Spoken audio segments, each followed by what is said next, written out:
Give me a second. Hey everyone, and welcome to Chef AJ Live. I'm your host, Chef AJ, and this is where I introduce you to amazing people like you who are doing great things in the world that I think you should know about. My guest today is Bonnie Seeman, and she's been on the show before with her kids, and we talked a little bit about being plant-based, and I wanted her to come back because she does something wonderful in her own right, but also to talk a little bit about raising kids on a plant-based diet and the challenges a parent can face. Please welcome Bonnie. It's nice to see you again. Hi, thank you so much for having me. My pleasure. In case people didn't see the last show we did, tell us about your wonderful kids, and are they still doing their YouTube channel?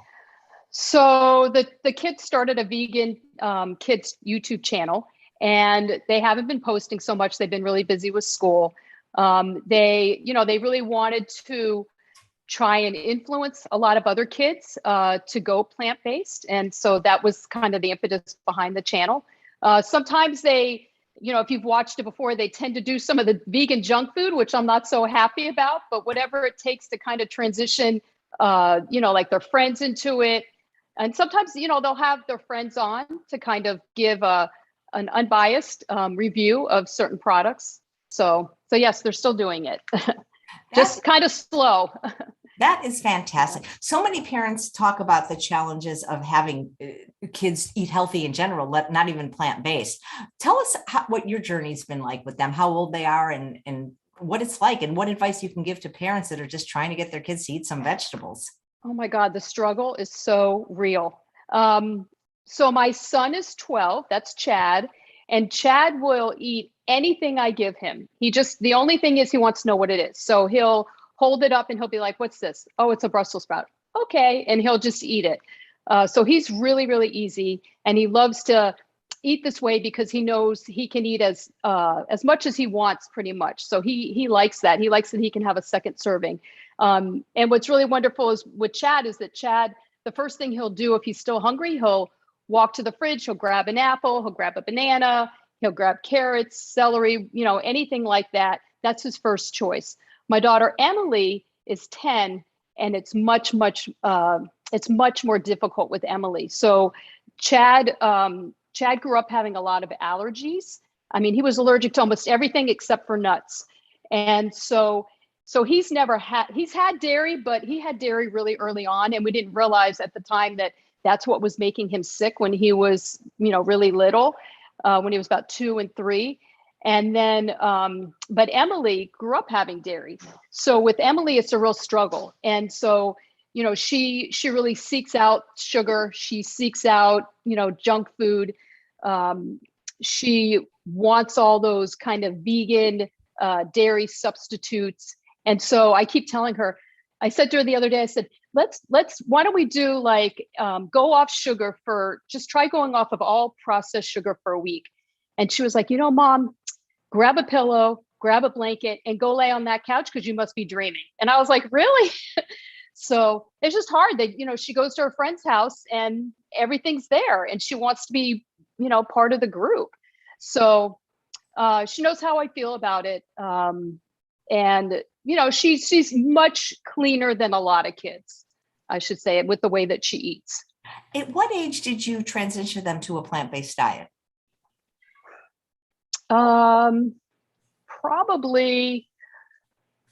Probably about Chad was probably about age 5. No, maybe age 6, something like that. Chad grew up eating really clean, and that had to do again because of all of his issues.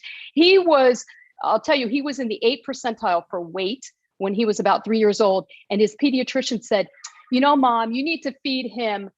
He needs to eat pancakes and he needs to eat mac and cheese, and you need to fatten him up, give him ice cream, give him French fries, because he ate such a clean diet. So he was really, again, easy to transition. It was Emily that was much more difficult because she liked mac and cheese. So I was like, okay, how can I make vegan mac and cheese for her? And I still struggle with trying to kind of come up with this faux, vegan, vegan food replacing what they're used to. But you know what? I've given up on that. Dinner is a lot of vegetables with we'll have beans and rice, with a whole bunch of vegetables. or with some pasta with a whole bunch of vegetables. And they're good with that. So I find that if I don't try and substitute, in some ways it's actually better. And they don't complain. They like it. They like eating this way. I keep hearing that the mother's diet can even affect what the kid ends up liking. Do you remember what your diet was like during your pregnancies? Well, I must admit, when I was pregnant with both children, I did dairy back then. And I often wonder, I think I did more dairy with my first pregnancy. And I often wonder whether, it was something that I ate that, impacted Chad and made him have, the allergies that he has, with Chad, I know I craved a lot of pasta sauce. That was the one thing. Everything had to be tomato sauce, but I'll talk to you when I'm going to lecture some, and I'm going to talk to you about how I really transitioned, what caused me to transition more. I mean, I stopped eating meat back in like 1987. So really early on. And then throughout the years, I've been vegan and vegetarian and kind of going back and forth. And then there was a period of time where I did eat some more seafood or a little bit of poultry. But I've been pretty clean for a long time now. I love that. It almost sounds like drugs. I've been pretty clean for a long time now. That is hilarious. Do you have friends with children that experience similar difficulties trying to get their kids to eat healthy food? I think I'm the only, I'm trying to think. I'm the only one I know actually where I live that eats this way. So it's difficult. I mean, we do have vegan restaurants. There's some really good vegan restaurants, but they'll start out having more like whole food plant-based meals, and then I think they tend to merge. They tend to go back towards being more like, oh, let's have an Impossible Burger or something like that. So it is a difficult thing. I mean, I'm grateful for the restaurants that we do have that do try and serve clean, but it's so hard because they want to just put oil on everything, and I just can't stand that. I've never liked that though. Yeah. Stacy, who's watching live, who's actually going to be on the show next week, who has a 4.5-year-old son who was actually just on the show, says this is a great topic. And do you ever cook with your kids? Does that help them like the food more or be more interested in the healthy eating? Yes. They like to cook. They like, again, Emily, it's more about, can we make black bean brownies, or can we make banana bread, or it's anything sweet, and that's what she really wants to make. She reminds me of me, a little sugar. Oh my addict. God, she is. She's a complete sugar addict, and I'm trying to break her from it, but it's really a challenge.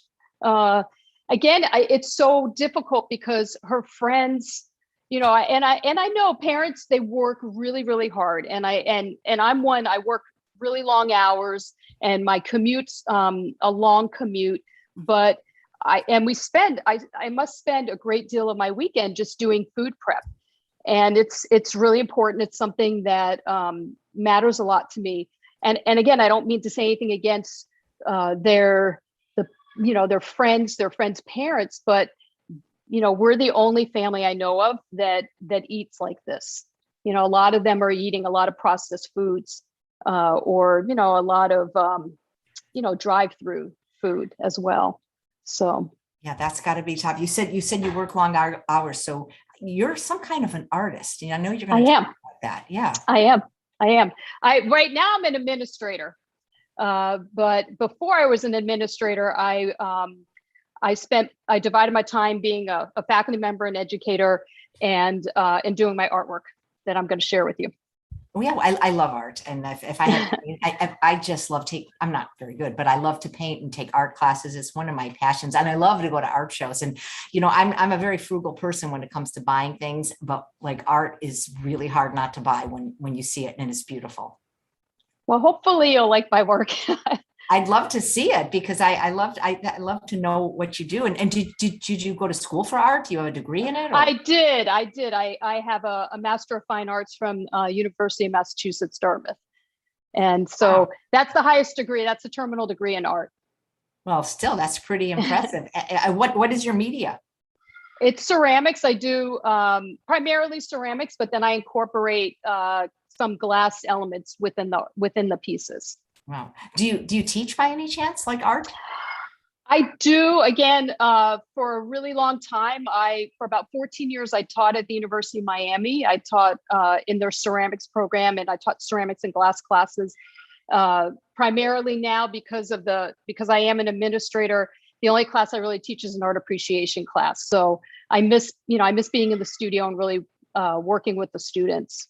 Especially because ceramics, it's like I would get students and they would be, they were studying to be a dentist, and I've been waiting to have this one elective, this opportunity to take ceramics. The potter's wheel. It's so relaxing. It's a lot of fun. So to teach students that, they thought of it as like therapy or a really fun class, and so it wasn't like, oh gosh, my English class or my art appreciation class I have to take. They were excited about it. I find creating art, even if you're not very good, is one of the most peaceful and relaxing pursuits a person can do. I agree. Yeah. That's why they have art therapy. I mean, that's a thing. And I used to be, I used to work in nursing homes and retirement homes, and there's an actual job, art therapy, where somebody comes in and it's therapeutic. Yes. Yeah. They don't offer that major. A lot of schools have kind of stopped. They stopped a long time ago offering those kind of majors. I don't know if it's picked up now with all of the kids that are now autistic and so forth. I don't know if it's increased a little bit more, if they started offering that major more, because I know it's needed. Absolutely. Well, you prepared a presentation, which I love, because I love when there's a PowerPoint, because then I can watch. Well, I'm ready when you are. I am ready. Screen Okay. share away. Okay. All right. Can you see it okay? Bonnie Seeman, The Beauty Within. Okay. Okay, great. So I just want to start, by thanking you for having me, and I want to thank you for all the work that you've done spreading the plant-based lifestyle. The work that you've done has had such an impact on the way that I think and I eat today. And what I'm going to speak about within my slide lecture is how illness and being a vegan have impacted my artwork. So this is the only photograph you will ever find of me in a bathing suit. It's a photograph of my brother and myself. And there's a 3.5 year difference between the two of us. And for some reason, my mom loved to put us in matching outfits. And I don't know why, but she did. So here we are in our matching bathing suits. And the image on the right kind of shows the environment in which I grew up in. I was born in New York. However, my family moved to South Florida when I was 4 years old, and we lived on a lake and in a coral house, and we were surrounded by lush tropical plants. So just a little bit about my background. And what you're seeing here, this is some of the vegetation that you would see in South Florida if no one's ever been here. What you're seeing is a screw pine. And it's just one of the many bizarre tropical plants that filled my surroundings. And I've come to realize that the texture of the stem of the fruit on the right is very similar to how I create stems within my work. I never realized what an impact this environment would have on my work until I was no longer surrounded by it. I had grown to take the colors and plant forms of my environment for granted. And these are images of banana tree flowers, and I just love how animated they can be. So what I'm showing you here is some work from my undergraduate school. So I had all the intentions of getting a BFA in illustration, yet I never ended up taking an illustration class. Instead, I was hooked on ceramics and I started making these pieces. Although I had grown up in a home that had fine china, my mom was the queen of paper plates. Since I was already surrounded by lush colors in my environment, my work could be quiet like I was. When I moved to Massachusetts for graduate school, I realized how much of an impact my environment had on me. I missed the sun, the plant forms, and the colors of South Florida. I started to make these shelves inspired by rock formations I saw in New England. The bottom sections represented my past, South Florida, and all of its lush vegetation. So the image in the bottom you can see I started to incorporate my pots by creating environments for them to live in. And so that's on the right-hand side of it. I then transferred this idea into my teapots. And with these, I call these mountain teapots, the rock formation completely took over and the coral reef was now on the foot of the teapot. So the image on the left is of my grandfather and my brother and myself. And my grandfather, you know, when I show this image, a lot of people, they go, God, he's so bohemian. But for me, he was really the most elegant and sophisticated person I've ever known. He became ill when I was in graduate school, and he told me not to give up hope, and he would recover and get better soon. At this time, I started to plant bulbs, and this was new to me since in South Florida, we don't really grow bulbs. I made the piece on the right with my grandfather in mind. The bulb form represented his heart, and then the neck and spout symbolized a rebirth or a new growth. The image on top always sat above my work area in my studio. It is a show announcement of one of my grandfather's watercolor paintings. And the two bottom images that you're seeing are of water lilies. And I've always loved the textures and the veins that you're seeing in these plants. And then on the left, what you're seeing is Tulip Magnolias, and the right side, you're seeing an orchid. And where I lived in Massachusetts, the Tulip Magnolia was one of the first things to bloom in the spring. All the trees would be bare, and you would see these branches with these really magnificent blooms. And for me, it was a sight for sore eyes. So this cup and what I call a cup, saucer, and vase piece were created after my grandfather died, and they were inspired by his water lily painting and the magnolia flowers I had just shown you. I created this piece with a duality in mind. It is reminiscent of plant and flower forms and symbolized life. Yet when you turned it over, the undersides were inspired by horseshoe crabs, shells, and coral rock. These were all left behind by something that was once living. The foot of the cup was a sprout or a new growth, and thus the cup could not be placed on the tabletop, but instead relied on the saucer to serve as its environment. These are century plants. I had gone home to Miami on a break, and the century plant I had always driven by had a stalk growing from it. I'm sure you see, I'm assuming, Chef AJ, you see plenty of these century plants where you live, no? Oh my God, everywhere. It's like Yeah. That's what the desert is. Okay, yeah, I figured.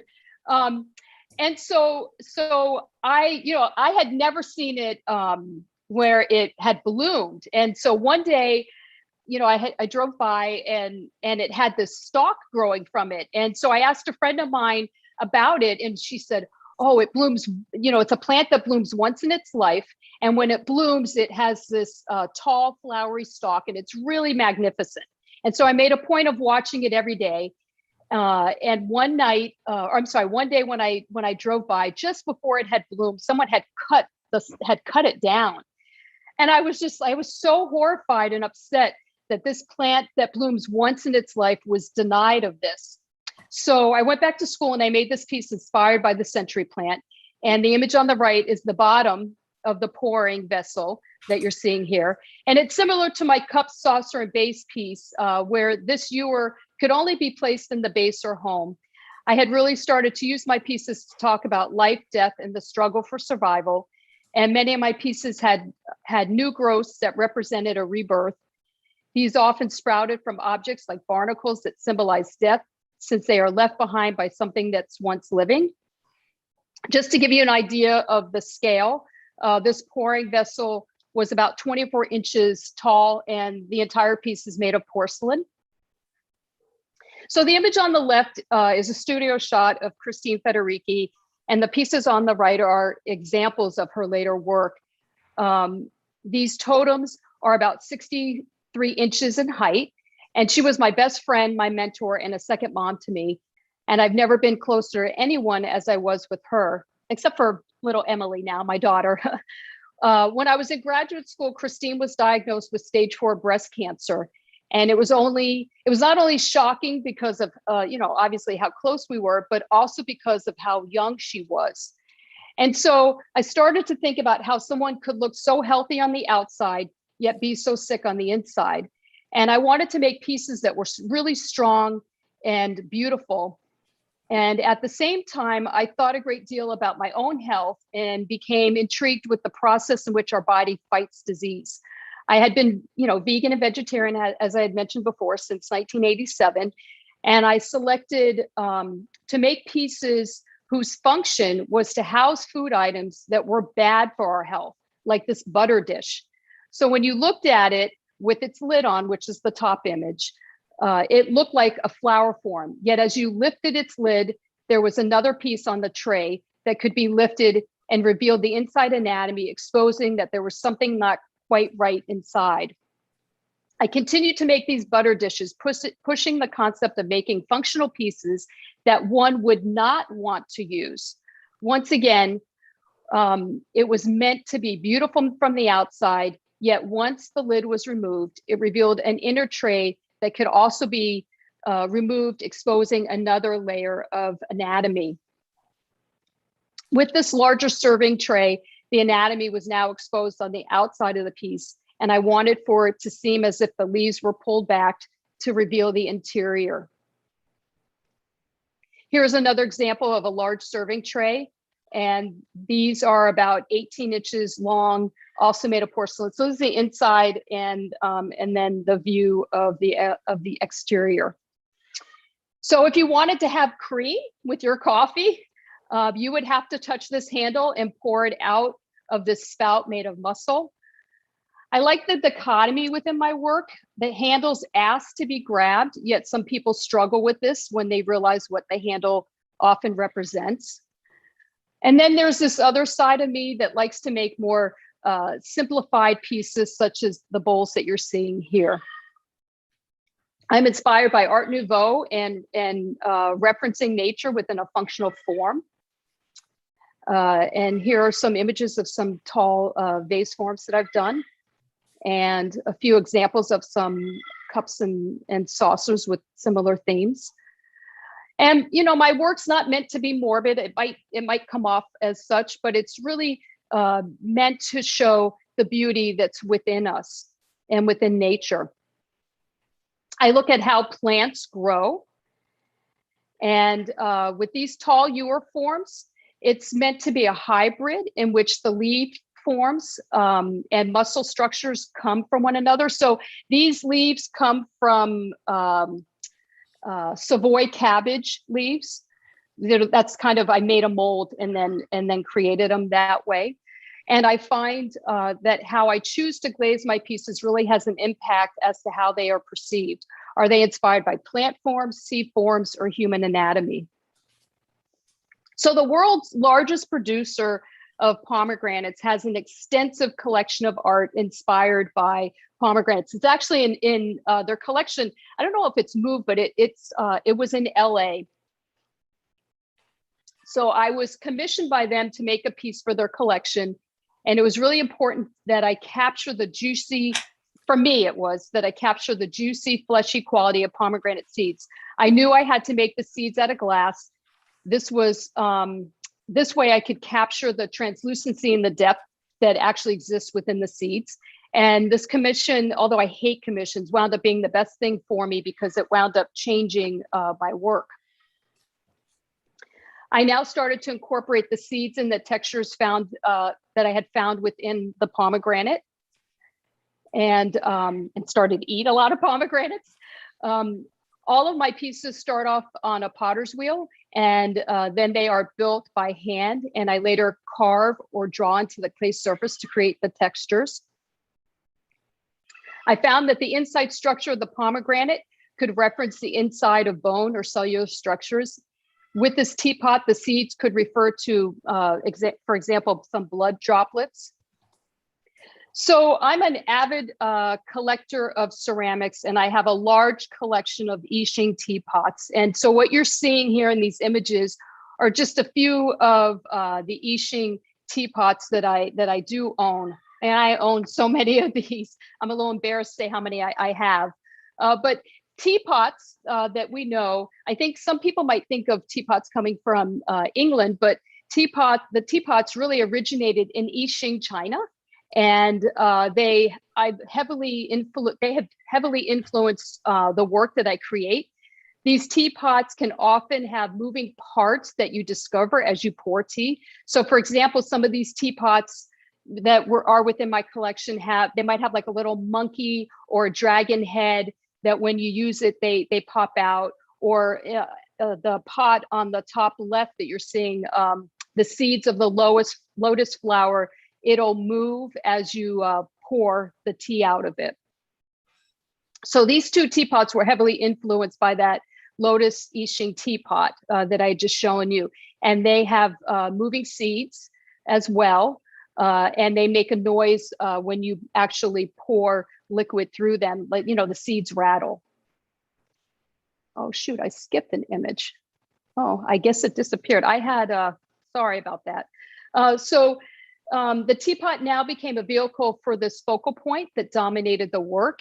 And I used the inserts to push the narratives of my pieces. This is a lady slipper orchid, and it's another flower that has heavily influenced my work. So here's some other teapots kind of showing you those inside, you know, the carvings and how I really use that to push my ideas. And these are carnivorous plants, and I would grow many of these plants. I don't anymore, but for a long time I had them. And then I started to reference them a lot within my work. This is an image, what you're seeing here, the bottom image is a close-up of the teapot, and then it's a front and a back image of the same piece. In many of my pieces, I use plants, flowers, and insects to talk about predator and prey. And I started to make these pieces at a time when I had a chairperson who I really found to be a negative factor within the department. I often thought of this person and other people who, you know, maybe I thought that they were kind of evil as the spiders within my work, and that I and my colleagues were the small beetles being chased by the spider. And so I created these situations where the spider was about to get to the bug, yet the spider had not realized that they had been drawn into a waiting carnivorous plant. And the bottom image is a detail shot showing the Venus flytrap with all of the spiders that it's captured. Now I'm going to take you through some picture forms that I've made. And so this picture is encased with glass work. That's all the flowers that you're seeing here are made of glass. And the scale of the piece is roughly 14 by 14 by 14, and everything else is made of porcelain. So shifter glass is sometimes used within my work. And so what that is, what I'm referring to is the branch work that sits on the tray that you're seeing there, the branch with the flowers. And because the glass, you know, shifter glass, what happens is the glass changes color depending on the type of light source. And it makes the glass go from seeming as if it's a plant to an anatomical structure. So for example, some of the glass, they can change from being green in one light to red, or purple in one light to being pink. And so I play with that quality. As with the piece before, this gravy boat actually has glass flowers on the inside. So if you want to have gravy in my household, then I want you to think about where the gravy is actually coming from. What you're seeing here on the left is the inside. It's basically a small piece of the skull and the interior structure. And on the right side, it's a dried up cactus, the interior of a dried up cactus. Have you ever seen this, Chef AJ, where you are? I don't think I have. It's pretty gorgeous, amazing. though. Yeah. And what you're seeing here is magnified views of pollen and then the surface of a leaf. So this bowl is 14 by 14 by 7, and it has 3 pockets on the outside containing glass flowers, insects, and carnivorous pitcher plants. And then the inside of this bowl contains glass flowers. And then the red hair structures that surround the pockets are intended to be the fiber structure of the piece. And later, I start to use them to serve as spikes that actually wind up protecting what is inside. And this is an image showing you my working process and also showing you the scale of the work. And then here are some of my finished bowls. So these bowls are they're quite large. They're about 26 inches wide. And then this is the largest bowl I've made to date. This is 32 inches wide. And if any of your viewers have ever worked in clay or porcelain, especially 32 inches is really big for a porcelain bowl. I was at my doctor's office and I was having some intestinal issues. I had gone away. I'd gone to Colorado. I came back really sick. And so I took a picture of this poster that you're seeing here on the left. And the image on the right, I like to look at images like this because I think that depending on the color that, like if I Photoshop this image and I change the color and let's say I make it yellow or I make it green, it might start to look like something other than what you're identifying it to be, which obviously is, images of the intestines. But if I made it green, you might be like, oh, it's a plant form, or, maybe it's a sea form. And so I like that, especially these illustrations. And so the piece that you're seeing here was influenced or inspired by that poster that I had shown you from the doctor's office. This image is showing you the front and back of the same piece. And what I've come to realize over time is that whatever health issue I might be dealing with at the time, it ends up being incorporated within my work, whether it's my own health issue or the health issue of somebody within my family. So this is another process shot. And just to give you an idea of scale, the round form that the piece is on is about 12 inches wide.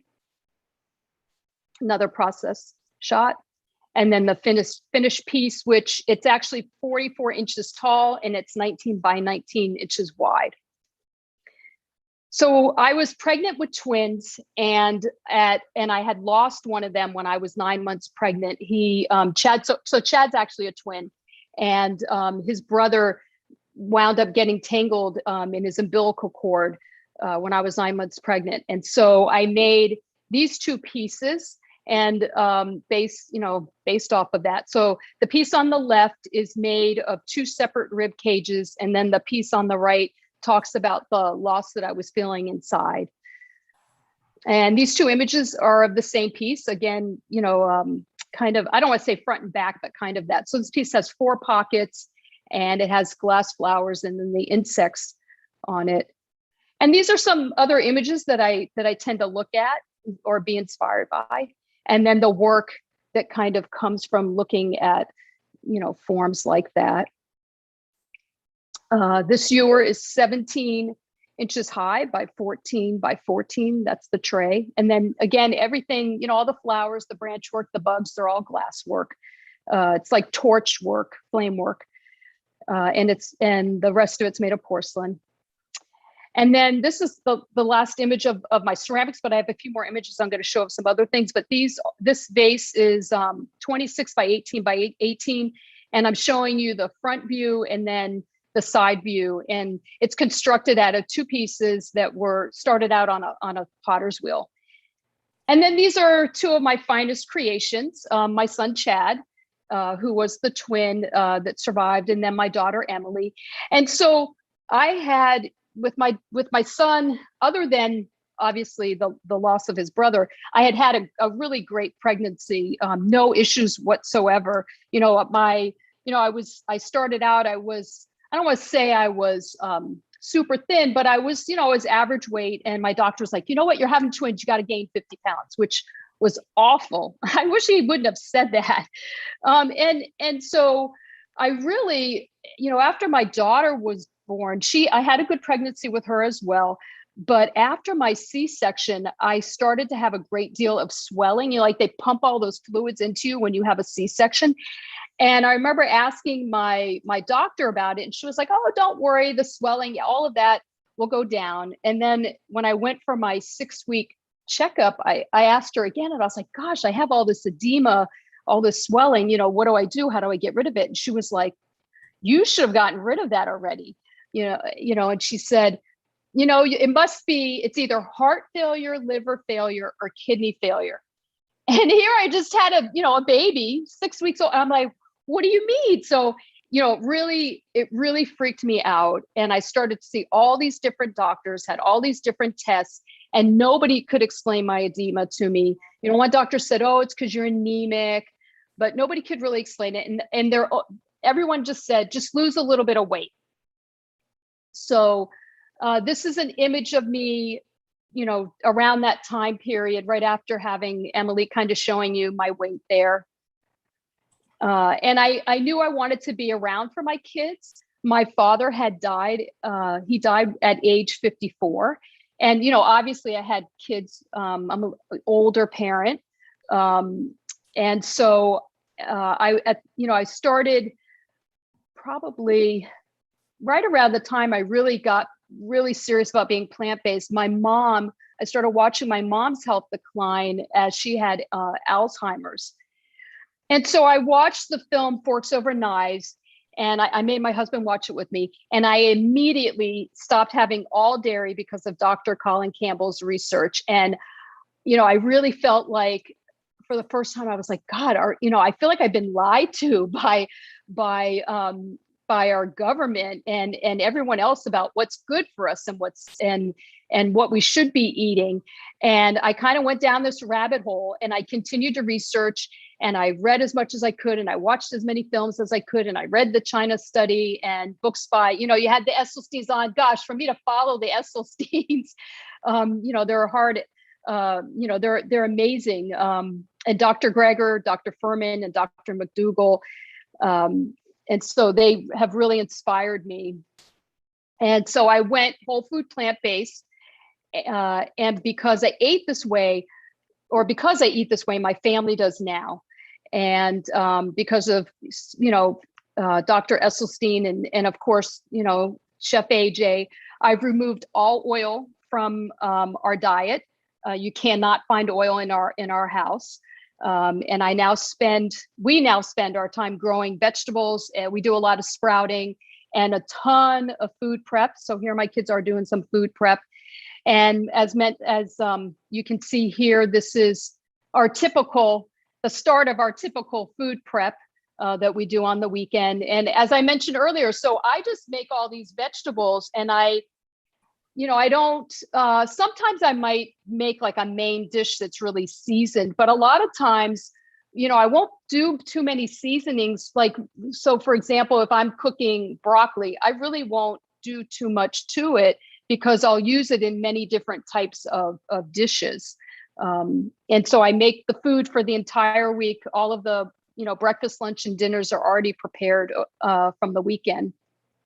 And as Chef AJ mentioned, my kids started their Vegan Kids channel to try and help other kids to switch over to be vegan. And I want to thank you. I'm happy to, let me stop sharing, to answer any questions. Hopefully I didn't freak you out too much. You're not like, what's wrong with this woman? No, people are saying how beautiful your art is. Donna says it's museum worthy. And first of all, I'm sorry for your loss of the twin. Oh, that's okay. But still, and your kids are beautiful, but your art really is, it's extraordinary. And can people buy it or see it anywhere? I mean, I feel like it should be on display somewhere. So my work is in museums. So I have one of the pieces I showed you actually is at the Metropolitan Museum of Art. Some of the pieces that I've showed, like I have pieces at the Mint Museum, which is in North Carolina. The Carnegie Museum has work. So it's, you can find it. You can go to museums and see it. Currently in the United States, I'm represented by Duane Reade Gallery, which is in St. Louis. So it's been really difficult. As I mentioned, now I'm an administrator. So when I was faculty, I taught twice a week, and the rest of the time I was in the studio. And now I'm in an office 5 days a week. And so really my life's kind of changed a little bit, because the most important thing to me now are my children, my family, and I spend my weekends where I might have been working on my ceramics. It's really about trying to eat really clean and do things with my kids, and my husband. So that is amazing. Some of the work had a feel of kind of almost Alice in Wonderland. Do you know what I'm saying? Does Yes. that make sense? Like I Yes. got to feel like, Yes. or even Beauty and the Beast. There was this, I guess I would call it more like a magical feel. People say that, or they're kind of animated, they're whimsical. That's it. Yep. Whimsical. That is the Yes. word. Right. I That is get that. exactly. And the other comment, there was gosh, I can't remember. There was a review in a newspaper, and I can't remember what newspaper it was from, but they said my pieces were mutilated rhubarb. I was like, okay, I'll take that. So here's my one ceramic piece, a dog dish for Bailey. That's Oh, it. I like that. I know, but it's nothing like, would you teach me? Do your kids have any artistic talent? I try to get them to draw a lot. It's so difficult. I mean, I don't mean to sound really old and be like this generation, but we had video games, but I wanted to spend my time doing art, and I was always, taking things, I was experimenting. I would take bread and glue and mix it together and make little figurines, and I was always wanting to paint or draw. But Chad is super, super creative. He has a different way of looking at things, and his drawings are like that. And I don't know, Emily, I'm always like, come on, let's draw, let's paint. But sometimes I think kids, they're like, oh, I'm not very good. It doesn't look so realistic, or they're taught that, I think, in school. And I'm always like, no, just do the best you can. So I try and encourage it, but it's hard. They don't want to do it. They want to play video games, It's I just kind of think art, sad. I think art is so much fun. I love how you said Yeah. at the beginning, your art was quiet like you. And if you can't see my room, but my art is noisy like me. It's all. Well, my house, I do not live in a minimalist house by any means. And I must say, the work that I do now, that some of that work that is kind of over the top, it probably really is the way that I am. Like I tend to be quiet and reserved, but I am really into detail work. And so the illustrations I would do early on, like when I was a kid, I would do a lot of drawings. I would do pointillism and do a lot of detail work. So that's probably more my personality. But I do like to be a little bit of a wallflower. Like this pandemic, everyone's like, oh, I can't stand being home. I love being home. I do. I like being by myself. I'm made for the pandemic. I know, me too. People think I'm an extrovert because I broadcast, but I'm an introvert, and the Yeah. pandemic has been good for my nervous system. There is a question on your food prep Sure. from Stephanie. Were those sliced cucumbers in one of the jars? If you Yes. cut them and store them, do they stay good? And if so, for how long? I'm surprised by a lot of the things that we put in the glass containers. They actually, I'll prep it maybe on a Sunday and they're still good. I'm surprised. Even on Friday, they're still pretty good. I mean, the texture might change a little bit, but they're not spoiled by any means. So yeah, even the salad, like the romaine, stays really quite well.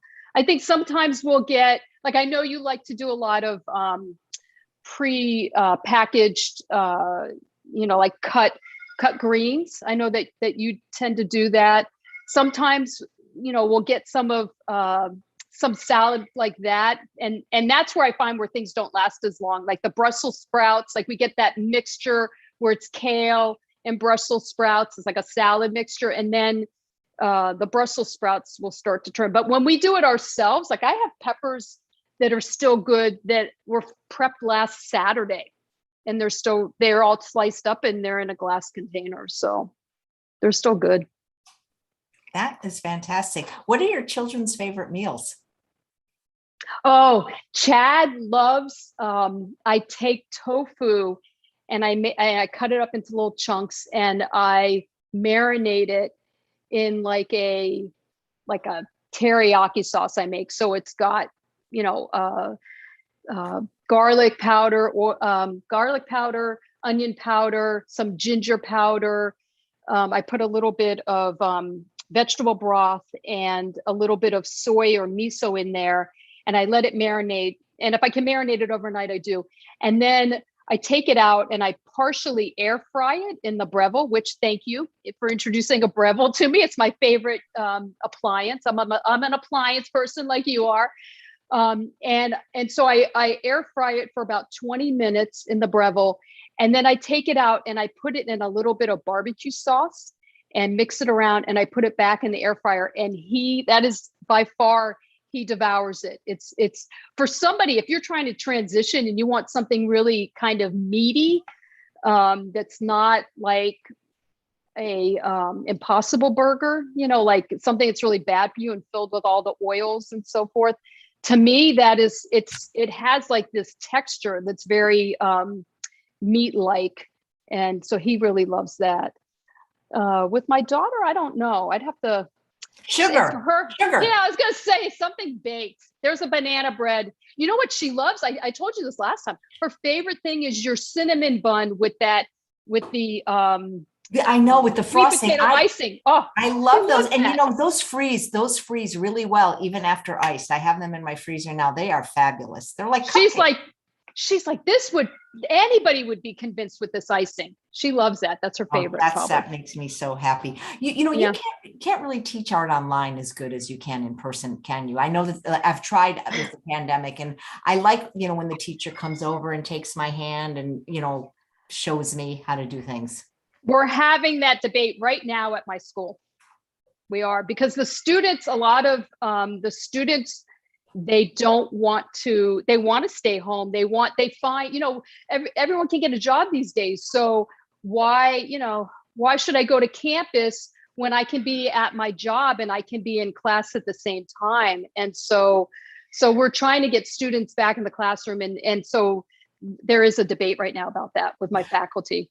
I know Brittany Giroudi, who's a plant-based YouTuber. I know. We watch her. I just noticed because your hair is dark and your shirt is dark. It was just now that I noticed your shirt. Oh, my vegan kids, yes. And then it has. I don't know if I can turn it. Can you see it? I sure can. Go vegan and nobody gets hurt. That's a great shirt. Thank you. That is so cool. Well, I love featuring, people like you that are doing their own part in their own part of the world, just to raise vegan kids. I mean, that's amazing. The struggle's real. I wish more parents were doing it. I was never really political. But now I'm just, when people forgive me, I might make some people upset, but when I hear people say, they want to take away my meat, I'm like, oh yes, I want to take away your meat. I'm all about that. Yeah. So I'm really far left now. Well, Gary says our local library is offering kids a free hamburger if they read 5 books. Insidious. That's wow. Yeah. Where did you have your shirt made? Alyssa says it's such a cute shirt. We did. I don't know the company. I can't remember. I mean, I could try and find out if somebody really wants to know. So the kids have their own shirts.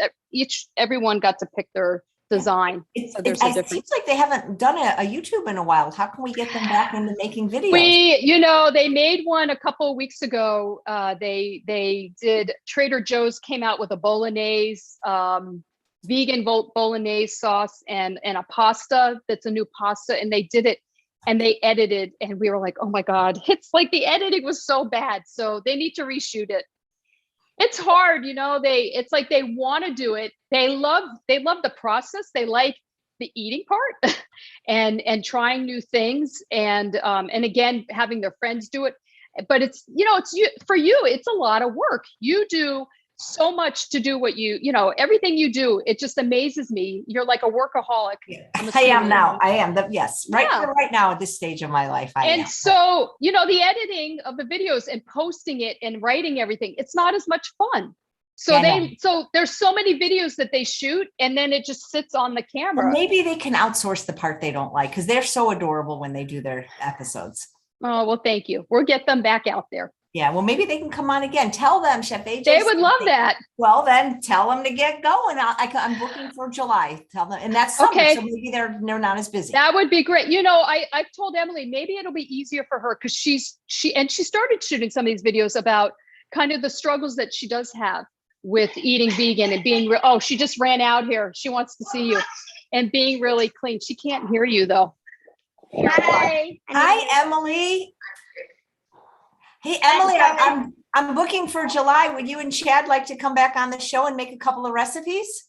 Yeah, that's fine. We'll just have to find some because we don't really know how. You can make some of mine. You can take any of my books. I have a new book coming out. Really? On Monday, actually, it comes out. So you can make maybe something from the new book. And I would love to host you guys. You pick a day because in July, and we'd love to have you back. Okay. We'll How reach out about to you. July 14th? That's his birthday. Okay. Well, Emily. she's a dude. You guys are hilarious. It's his birthday. So he'll be 13? He'll be it's July 14th. He'll be 13. July 14th is available. It's a Thursday if you like it. 11 a.m. I'll have to stay home from work, but okay. Okay, would you rather have a weekend then? Or do you want to do the 4th of July? Would you like to do the 4th of July? Would you like to do a holiday? You want to do July 4th? Yeah. Okay. Okay, let's do that then, Mommy, because you're off work on the 4th. Okay. Yes. We don't usually do this on the air, people, but I'm putting them down right now. Okay, that is fantastic. Okay. You guys It's okay. You guys are It's in for okay. a real treat. Well, it was so nice Thank seeing you. you guys again, and thank you so much. And your work is really, I didn't know idea it was in museums. That's amazing. I mean, you're Thank you. very, very, very talented. You should have a show somewhere. We can all like bid for it.